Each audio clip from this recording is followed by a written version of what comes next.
Alright, you guys, look, listen. I'll even be rearranging my microphone, getting it ready. It's August 4th. It's Thursday, it's 2011, and this is Day 9 Daily number 335, where we learn to be a better gamer. Today, I have my branded shirt on. I'm feeling a little bit branded today. Very excited about that. Jinx has Day 9 shirts, bit.ly/Day9store. Those are so awesome. And what I just would like to throw out there as a goal is to have like everyone who shows up to MLG Raleigh wearing a Day 9 shirt. Because that would be so cool to see people in white and black and Day 9 yellow peppering the auditorium. It will be truly a Day 9 salad. It's going to be amazing. A little bit about today's daily. It will be like the most casual daily known to man. We're just going to kind of hang out, do the daily. We might play some Text Twist, which is a great game. We're going to be, of course, beginning with some wonderful story time. And we will be analyzing Fnatic Sen versus oGsMC from the NASL in this half and half format that I do. Whatever. I might even put in my contacts midway through the show. I just don't know. But I do know that I need to begin this with an apology. I need to begin with an apology because there was someone I played against in a 2v2 last night who just did not deserve that sort of treatment. It's a little bit about the way I play. When I want to sit down and I want to focus and I want to learn, I'll play 1v1s on my private accounts. It allows me the opportunity to delve into the strategy and not worry about anyone trying to do any sort of metagame thing like, oh, what does Day 9 normally do? No, I just want to focus on those strategies. When I want a cannon rush and carrier rush, I play 2v2s. So I was playing 2v2s last night, which was a wonderful relaxation session. And in general, I have a real hard time focusing on the conversation in Skype and what's being typed in the game and the game. So as many of you know, I actually just mute the chat almost always in games. And for any of you who didn't know, you can hit F11 in a game and there's the chat. You can just mute completely. So the following photo was posted last night where apparently it played against someone. And look at what it says. We see that not only did I lose, but I also got top score, which by the way means I'm awesome. I think I was playing Terrence. It's probably building a bunch of tanks, which is pretty fun. But we see this fine individual saying, you know, a little message to me, and it says, Day 9 is ignoring you. Why does Battle.net say that? I don't hate him. That probably made him feel hated. I felt so bad. It's just like, Day 9 specifically doesn't want to talk to you. I don't know why that's in the technology. That's like if you called someone and the phone responded, hey, I wanted to let you know that you called him and he was there to answer but chose not to because he's just not really in the mood to. Like, what phone would do that?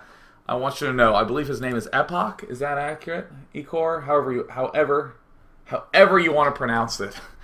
Look, yeah, I don't speak English, or I don't know how to read, but you're the man, and this heart is for you and you alone.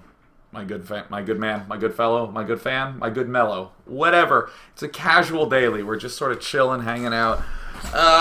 It's gonna be good. I say we hop into the daily. I says that. Some of you be in the mood for? I think I'll go ahead and do that. How are we doing on time? Oh, we have an hour. That's good. Alright, let's go into this game. Where we're going to be doing the Sen versus MC. We're going to do a half C, but I'm going to do it a lot more in the style that I ordinarily do, which is to blast through. Actually, for any of you who haven't been watching this week, I should probably explain what a half and half is. Half and half is where I blast through a game as quickly as I can, so I have some good questions in mind. And then I rewatch it slowly from Zerg's point of view, and then rewatch it slowly from Protos's point of view. It's something I've been doing a lot more, and it's been helping me a lot more, because it's kind of funny how you can see a bunch of sentries and zealots, and you can see a bunch of Zerglings and say, yeah, the Zerglings can't really break that sentry force if he throws down good force fields. But when you're in the game, and you're looking at just Protoss, and you're realizing, wow, I have no idea how many Zerglings he has, we're trying to work on that estimation. So this is something I've been doing a lot. In this game, I'm going to be just sort of blasting on through it. This daily might even be short today. I don't even know, man. Consciousness does not want to stay with me, but I don't really care too much. ×4 and ×8 only. I'm just trying to glean up on some big, broad aspects of this gameplay. This is from the semifinals of the North American Star League. I believe these two players were tied up 2-2 at this point in time. Yahoo! And we see the gateways going down, good stuff. And Sen had just been playing absolutely stellarly. So I'd want to make sure that I can both glean our good friend Sen's style and of course pick up a little bit on MC. There was a daily that I did recently where I really heavily analyzed oGsMC's Void Ray openings.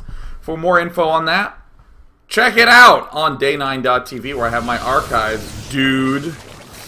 Ooh, I don't really usually get this that early. I don't really get that early. Look, we're all friends here. This is a casual daily. It's a lighthearted environment. If this, that, where it goes down to look more like, I will if I want. Alright, it's my show. So 4th hatch going down right now for Fnatic Sen. I'm marginally curious about this +1 timing. That's something that I want to look at again. Because it seems like kind of a big deal. oGsMC. I kind of asking myself, what does he do after the Robo on this map? I've seen him pretty typically just go straight for a third on 3 bases. He's getting his whatever the hell. Do we see any roaches? Really? We don't see any roaches? Oh, there it is. Hey, hello, little guy. Peeking out from underneath there. Yeah, I'll back on, back out again. But I'm a little surprised to see this roach, zergling, baneling, infestor kind of thing. This 4th hatch to me is kind of feeling a little bit out of place. I don't know if that's actually accurate or not. Other questions I'm having for myself is how MC gets his extra unit producing structures off, but they seem pretty scripted from my point of view. We do see the blink going down. And I don't actually think Protoss is doing any pushing before that moment. Oh, and it looks like a little bit of the Zergling Baneling Infestor. This is actually a style I do a lot, so I actually have some pre-prepared questions that I'll be asking myself, like, why the hell was the +2 Zergling attack so late? And there's a whole lot of criticisms I'm going to have coming up here, no doubt. And it looks like Protoss just calmly, you know, teeters left and right, and then gives Protoss nightmares at night by sneaking in with Baneling drops, doing all sorts of good stuff. I don't know how I feel about this sort of passivity from Zerg. Protoss' passivity, though, I'm really digging and I'm really into. And I actually think that Protoss might be playing pretty straightforwardly, like just doing everything really basically. And so, of course, if ever everything is totally ordinary and kind of seemingly easy, I want to be asking myself, well, what the hell is he doing with his phoenixes that he's spotting to allow him to do this? Is there something that's encouraging the passivity? What I want to be asking a lot is there anything that MC saw that would encourage him to not attack? That I will spend this brief... We're almost done looking at the replay for the first run-through. But I actually do think that's fairly important to do. To say to yourself... Say to yourself something. It's okay to talk to yourself when you have a web show. It's actually okay. Ah, I remember. It's okay to say to yourself, hey, I kind of want to attack here, but I see blah, I'm not going to do it. But I'm very concerned whenever I see a replay and see someone super passive for a really, really long time.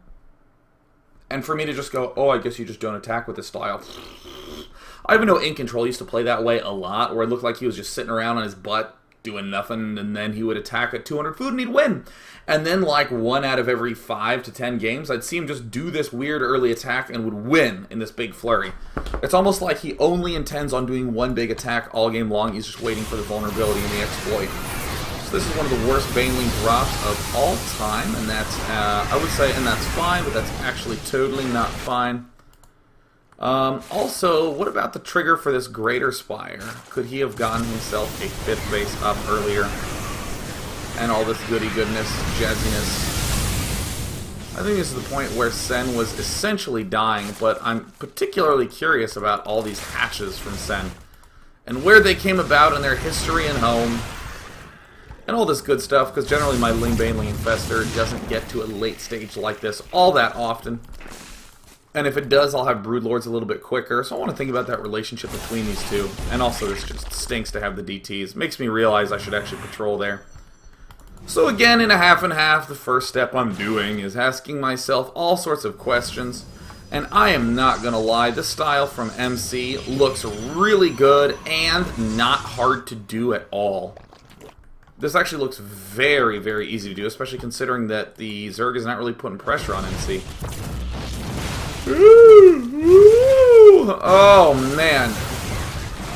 So we are going to see the blink up.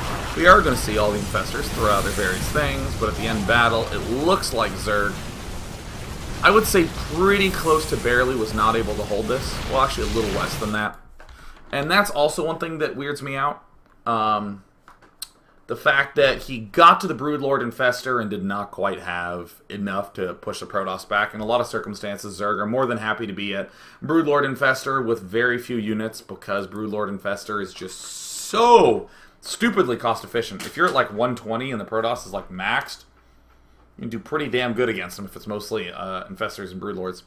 So I have my list of questions for our two players. For oGsMC, what I want to ask about is briefly what sorts of damage he did with that Phoenix Void Ray thing opening. I saw him take a fast third, so I want to know what did he see that motivated him to do the fast third. Because it's pretty easy to mess that up and just get overrun with a bunch of Zerglings. Also for Protoss, I want to just ask about the basic order that he's getting everything in, because that seems pretty straightforward. But constantly throughout the game, I also always want to be asking MC, why the hell are you not attacking, man? Why are you not attacking? So this is probably going to be a lot to do with the Phoenix movement and the Void Ray movement. So again, targets and harass. What did he see early on that let him get the third? What are his transitions coming out, and how does he get all his Colossi and Blink and all his upgrades? And what is he seeing that's motivating him to not attack? Because there are points when I'd probably be thinking in my heart, why not move out now? And I'd want to double check, did MC miss a bunch of timings, or is he just seeing stuff and doing intuitive responses? Always give your opponent the benefit of the frickin' doubt before you judge him. Because it's very, very easy to go, oh yeah, he could have attacked here. Oh, he's a total nub for doing it.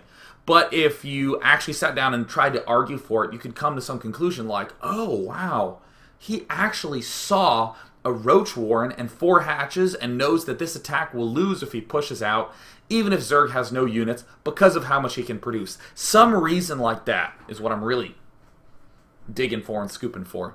I'm going to briefly go through the Zergies as well. So from the Zergie point of view, I'm really curious about that +1 timing, about how long he's delaying units based upon seeing the Protoss opening. What sort of conclusion can we glean from that? Because you always kind of want to power as much as possible as Zerg. Why he wasn't really dropping so much, why his Broodlord timing was late, and also about his expansion coverage. Those seem like the big questions I'm having in mind for my Zergie guy. And you know what? I want to ask you guys, what sort of questions do you have? Because we will be taking a brief break, literally in like 2 seconds. So since we're going to be going into the Protoss point of view, if you'd be so kind as to produce some of those questions for me, we'll look at those right at the start of part 2. But before we take this break, we're just going to go play some Text Twist and see if I can do okay. Yeah, plumps. Plump, lump, lumps, pup, pup, sup, plus some, plue, some, sup, sus, pup. Ah, ump is a word. Sump, slump, plus, slum, plum, plums, pulp, pulps. Pumps? Yeah, alright. Taking a break, guys. See you in just a sec with part number 2 of Day 9 Daily, number 335, the most casual daily of all time.